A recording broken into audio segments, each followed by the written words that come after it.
그날 밤 고성희가 다시 라이브 버튼을 누르려는 순간 누군가 먼저 그녀의 숨통을 조여왔는데요. 라이브 한 번으로 세상을 뒤집어 놓은 고성희는 이미 다음 판을 계산하고 있었습니다. 모텔방 구석, 낡은 탁자 위에 휴대폰을 올려두고 카메라 각도를 다시 맞추더라고요. 울먹이는 얼굴, 헐렁한 니트, 맨발에 가까운 슬리퍼. 버려진 아내라는 프레임을 더 완벽하게 만들기 위한 소품이었죠. 그런데 이번엔 달랐습니다. 댓글이 아니라 가족이 움직이기 시작했거든요. 박진석은 회장실에 혼자 앉아 있었습니다. 기자회견을 하고도 아무것도 해결되지 않았다는 걸 이미 알아버린 사람의 표정이었죠. 세상이 믿는 건 사실이 아니라 먼저 울어준 사람이라는 걸 박진석도 이제 체감해버렸습니다. 태블릿 화면에는 아직도 고성희의 라이브 영상이 떠 있었고 조회수와 자막이 계속 돌아가고 있었어요. 회장님, 법무팀에서요. 명예훼손으로 대응 가능하다고.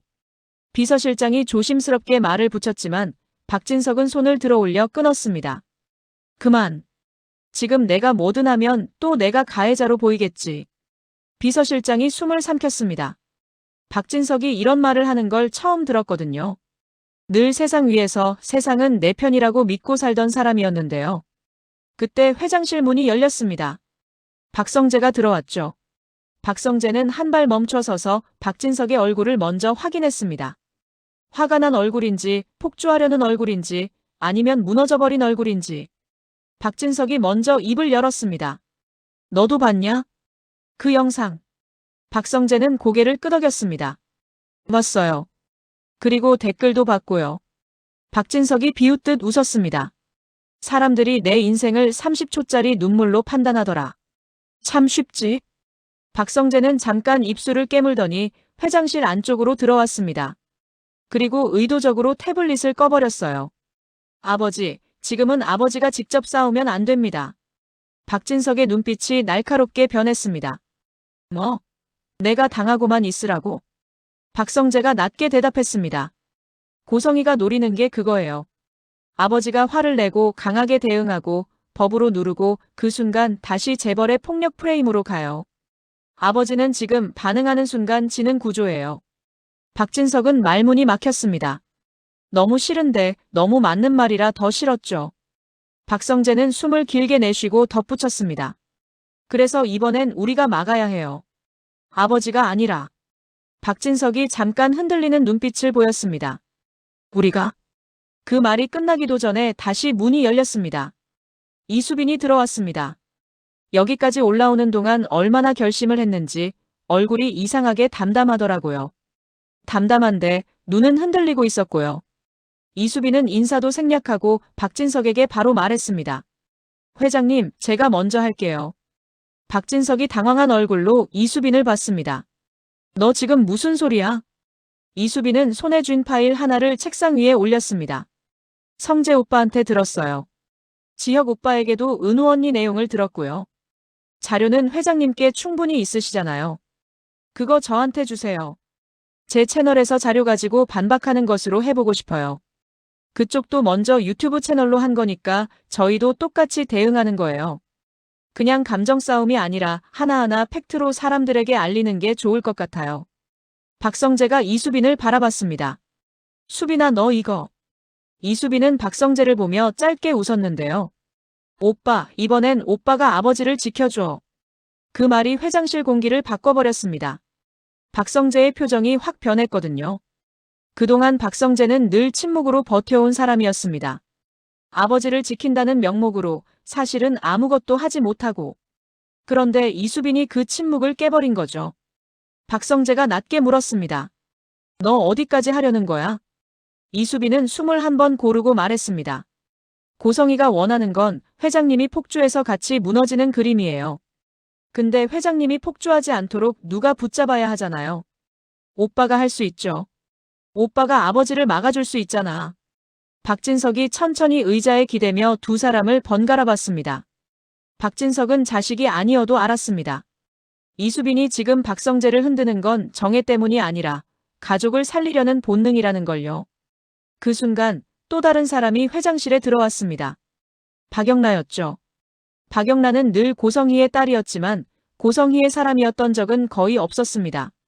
최근 들어 더 그랬고요. 고성이가 집에서 쫓겨난 뒤 박영란은 어쩔 수 없이 박진석 쪽에 붙어 있었지만 마음은 여전히 혼란스러웠습니다. 엄마를 미워해야 하는데 엄마가 너무 오래 자신의 세상이었으니까요. 박영라가 박진석에게 짧게 고개를 숙였습니다. 아버지, 저도 들어도 돼요? 박진석은 잠깐 멈칫했습니다. 들어. 내가 봐도 돼. 박영란은 조용히 들어와 이수빈이 가져온 자료를 봤습니다. 그리고 손끝이 떨리기 시작했어요. 자료 속 고성희의 행동들은 엄마가 아니라 낯선 인간의 기록이었죠. 박영라가 겨우 말을 뱉었습니다. 엄마는 여기까지 할 사람이 아니라고 생각했는데요. 박성재가 씁쓸하게 말했습니다. 영라야, 엄마는 늘 여기까지 할 사람이었어. 우리가 못 본 거지. 박영라가 고개를 들었습니다. 아니요. 제가 보고도 못 본 척한 거예요. 저는 엄마가 무서웠으니까. 그 말에 박진석이 잠깐 눈을 감았습니다. 박진석도 자신이 왜 고성희를 그토록 방치했는지 정확히 같은 이유였거든요. 이수빈이 조용히 말했습니다. 그래서 이번엔 다 같이 같은 편이 되어야 해요. 박진석이 낮게 물었습니다. 같은 편? 이수빈이 고개를 끄덕였습니다. 네. 고성희는 늘 사람을 갈라놓고 서로 의심하게 만들고 결국 혼자 남게 만들었잖아요. 근데 이번엔 우리가 같이 있어요. 그게 고성희가 제일 싫어하는 그림이에요. 박성재가 이수빈을 봤습니다. 그 눈빛에는 고마움과 두려움이 동시에 섞여 있었죠. 수빈아, 내가 이렇게까지 하면 너도 다쳐. 이수빈이 오히려 단호하게 대답했습니다. 오빠, 그런 건 중요하지 않아. 지금 당장 실행에 옮기는 게 중요한 거야. 그때 박진석의 휴대폰이 울렸습니다. 비서실장이 확인한 뒤 얼굴이 하얗게 질렸습니다. 회장님, 고성의 여사 쪽에서요. 오늘 밤 9시 긴급 추가 라이브 예고를 올렸습니다. 박진석의 손이 천천히 주먹으로 말리더라고요. 추가. 박성재가 바로 말했습니다. 아버지, 화내지 마세요. 지금부터가 진짜예요. 고성희는 여론전이 한번 먹히면 더 큰 걸로 밀어붙여요. 박영라가 힘겹게 중얼거렸습니다. 엄마는 누군가를 끌고 가야만 숨 쉬는 사람이에요. 이수빈이 바로 이어받았습니다. 그래서 우리가 먼저 선수를 쳐야 해요. 하지만 아버지가 직접 하면 안 돼요. 박진석이 낮게 물었습니다. 그럼 누가 해? 이수빈이 숨을 들이마셨습니다. 제가요. 제 채널로요. 박진석이 놀란 눈으로 이수빈을 봤습니다. 너 진짜로 방송을 하겠다는 거야? 이수빈은 고개를 끄덕였습니다. 예고만 올릴게요. 오늘 밤 9시 고성의 여사 라이브 직후 30분 뒤. 저는 팩트 검증으로 들어갈 거예요. 감정 호소가 아니라 근거로요. 박성재가 불안하게 물었습니다. 너 혼자 할 수 있겠어? 이수빈이 박성재를 바라봤습니다. 그리고 다시 그 한마디를 던졌죠. 이번엔 더 낫고 더 정확하게요. 이번엔 오빠가 아버지를 지켜줘. 오빠가 같이 나와요. 가족이 같은 편이라는 그림, 그 자체가 메시지예요. 박성재는 입술이 떨렸습니다. 평생 집안일을 밖으로 꺼내는 순간 자기 존재가 무너질 것 같았던 사람이었죠. 그런데도 박성재는 결국 고개를 끄덕였습니다. 조건이 있어. 이수빈이 바로 대답했습니다. 네. 박성재가 박진석을 한번 보고 이수빈을 다시 봤습니다. 복수하려고 나오지 마. 고성희를 무너뜨리는 게 목적이 되면 우리도 똑같아져. 박진석이 순간 흔들리는 눈빛을 보였습니다. 그 말은 박진석에게도 박혔거든요. 이수빈은 망설임 없이 답했습니다. 알아요. 목적은 하나예요. 회장님이 폭주하지 않도록 우리가 먼저 진실로 막는 거. 박영라가 조용히 손을 들었습니다. 저도 나가도 돼요? 박성재가 놀라서 박영라를 봤습니다. 영라야, 너는. 박영라가 고개를 저었습니다. 오빠, 저 이제 엄마의 딸로만 살고 싶지 않아요. 제가 엄마한테 이용당했다는 걸 제 입으로 말해야 끝나요. 이수빈이 박영라의 손을 살짝 잡았습니다. 영라 씨가 나오면 사람들이 더 못 믿으려고 할 수도 있어요. 딸이 엄마를 판다 이런 말도 나올 거고요. 박영라가 웃다가 울컥했습니다. 욕먹어도 돼요. 전 엄마가 누굴 죽이기 전에 멈추고 싶어요. 그 말이 이상하게 회장실을 얼어붙게 만들었습니다. 누굴 죽이기 전에라는 말이 너무 현실적이었거든요. 고성희는 그 정도로 가는 사람이라는 걸 다들 이미 경험으로 알고 있었습니다. 그날 밤 8시 50분 고성희의 추가 라이브가 시작됐습니다. 고성희는 이번엔 더 교묘했어요. 폭력 외에도 같은 자극적인 단어 대신 아들을 잃은 엄마 프레임으로 들어갔습니다. 사람들은 그런 이야기엔 더 약하니까요. 고성희는 카메라를 똑바로 보며 울먹였습니다. 여러분, 저는요, 제 아들이 지금 어딘지 몰라요. 제가 쫓겨난 뒤로 저는 제 아들의 연락도 못 받았어요. 저는 엄마인데요. 사람들은 또 흔들렸습니다. 아들이 사라졌다, 재벌가가 아들까지 빼앗았다 같은 댓글이 쏟아졌죠. 고성희는 그 댓글들을 보며 속으로 확신했을 겁니다. 먹힌다. 그런데 고성희가 한 문장을 더 얻는 순간 판이 달라졌습니다. 그리고 박진석 회장님이 제 아들을 위협했습니다. 제 아들이 무서워서 숨었대요. 이건 선을 넘는 발언이었습니다.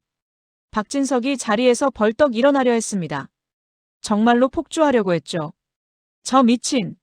박진석이 책상을 치려는 순간 박성재가 손으로 박진석의 팔을 붙잡았습니다. 아버지, 지금 나가면 끝이에요. 박진석의 눈이 뒤집힐 듯 흔들립니다. 저 여자가 지금. 이수빈이 바로 리모컨을 들고 TV를 껐습니다. 그리고 박진석을 똑바로 봤습니다. 회장님, 30분만 참아주세요. 딱 30분만요. 그 30분을 못 참으면 고성희가 이겨요. 박진석은 숨이 거칠어졌습니다. 박진석은 늘 참는 법을 배우지 않은 사람이었는데요. 그런데 오늘은 참아야 했습니다. 참는 게 복수보다 더 센 무기라는 걸 처음으로 배우는 중이었죠. 밤 9시 30분 이수빈의 채널이 켜졌습니다. 이수빈은 평소처럼 화려한 말투를 쓰지 않았어요. 오히려 너무 차분해서 무섭더라고요. 안녕하세요. 오늘은 감정 싸움 안 하겠습니다. 근거로만 말씀드릴게요. 그리고 화면 옆에 박성재가 앉아 있었고 박영라도 있었습니다. 그 자체가 충격이었죠. 가족이 같은 편이라는 그림이 말보다 강했거든요. 댓글창이 폭발했습니다. 박성재가 왜 저기 있어? 딸이 엄마를 배신한 거야? 이수빈 저 사람 누구 편이야? 이수빈이 말했습니다. 먼저 말씀드립니다.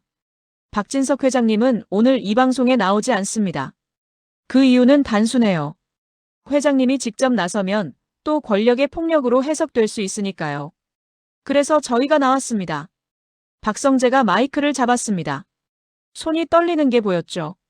박성재는 카메라를 한번 보고 눈을 내리깔았다가 다시 고개를 들었습니다. 그리고 아주 느리게 말했어요. 저는 26년 동안 침묵했습니다. 그 침묵이 우리 가족을 지킨다고 믿었는데요. 아니었습니다. 제 침묵이 고성희를 키웠습니다. 이 한 줄이 사람들을 멈춰 세웠습니다. 박성재가 내가 잘못했다고 말하는 건 단순한 폭로가 아니라 자기 부정이거든요. 박성재는 지금 자기 인생을 통째로 뒤집는 말을 하고 있었죠. 박영라가 다음으로 마이크를 잡았습니다. 박영라는 한참을 망설이다가 결국 입을 열었습니다. 엄마는 저를 사랑한 적이 없었어요. 저는 엄마가 만든 계획 속 소품이었고요. 그리고 엄마는 늘 누군가를 끌고 가야 살아요. 엄마가 무너지면 꼭 누군가도 같이 무너져야 엄마는 만족해요. 댓글이 순간 조용해졌습니다. 딸이 저렇게 말하면 진짜인가? 라는 분위기가 생겼거든요. 이수빈은 화면을 전환해 자료를 띄웠습니다. 고성희가 말한 폭행 주장과 실제로 법적 절차에서 문제가 될 수 있는 허위사실 요소들을 조목조목 짚었죠. 그런데 이수빈은 결정타를 꺼내지 않았습니다. 여기서 다 꺼내면 끝이니까요. 대신 여지를 남겼습니다. 오늘은 여기까지 하겠습니다. 다만 고성의 여사가 아들을 위협했다고 말한 부분은 사실관계를 확인해야 합니다. 그래서 내일 제가 직접 당사자와 만나겠습니다. 당사자. 그 단어 하나가 사람들을 미치게 만들었습니다. 누굴 만나겠다는 걸까요? 박진석? 박성재? 아니면 고성희가 지금 들먹인 그 아들? 방송이 끝나고 박진석은 회장실에서 멍하니 앉아 있었습니다. 여론이 확 꺾이지는 않았지만 적어도 박진석이 폭주하는 그림은 막아냈죠. 박성재가 조용히 말했습니다. 아버지, 우리가 첫 판은 막았어요. 박진석은 대답을 못했습니다. 막았다는 말이 고마워서가 아니라 너무 미안해서요. 아들이 이렇게까지 해야 하는 상황을 만든 사람이 자신이었으니까요. 그런데 그때 박진석의 비서실장이 급히 들어왔습니다. 회장님 큰일입니다. 박진석이 고개를 들었습니다. 뭔데? 비서실장이 숨을 삼켰습니다. 고성의 여사 지금 부산으로 내려간 정황이 확인됐습니다. 그리고 그쪽에서 한우진 이름이 움직였습니다. 그 순간 회장실 안공기가 바뀌었습니다. 모두가 동시에 떠올렸죠. 고성이가 라이브에서 말한 아들. 그리고 그 아들이 숨었다는 서사. 그게 단순한 눈물이 아니라 실제 움직임이라는 뜻이었으니까요.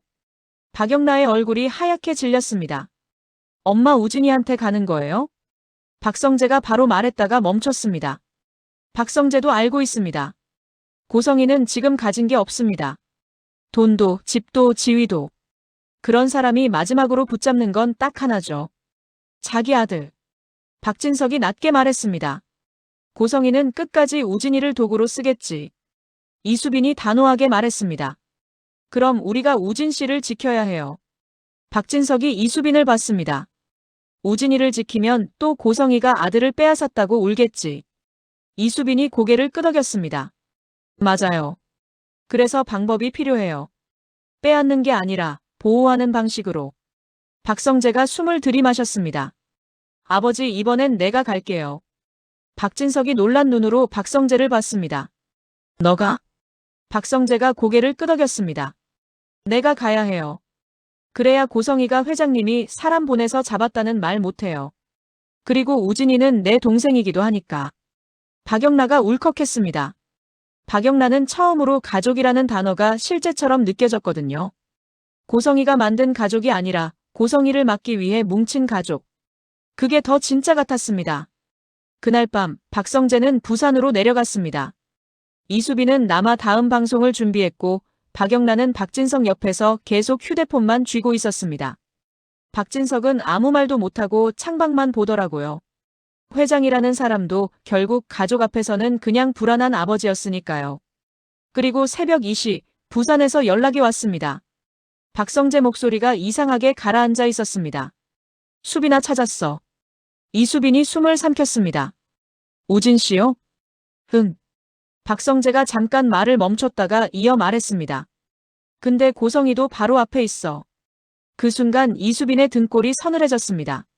고성이는 늘 딱 한 발 늦게가 아니라 딱 한 발 먼저 도착하는 사람이거든요. 박성재가 낮게 말했습니다.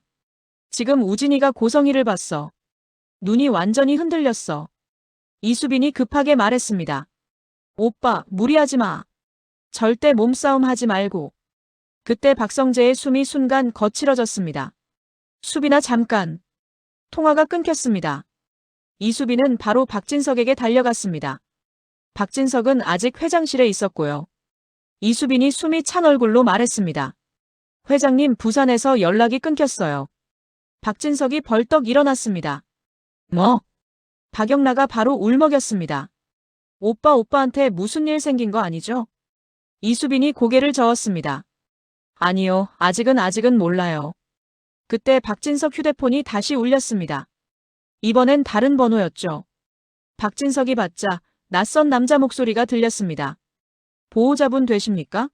환자분이 쓰러져서 응급실로 이송 중입니다. 박진석의 눈이 커졌습니다. 환자. 누군데? 한우진 씨입니다. 그 한마디에 박영나가 그대로 주저앉았습니다. 박진석은 말도 못하고 휴대폰을 쥔 손이 떨렸습니다. 이수빈은 순간 머릿속이 빠르게 돌아갔습니다. 쓰러졌다는 건 단순 실신이 아닐 수 있습니다. 그리고 그 자리에 고성이가 있었다면 이건 우연이 아닐 가능성이 크죠. 박진석이 겨우 말을 뱉었습니다. 왜 쓰러졌는데? 의사가 대답했습니다.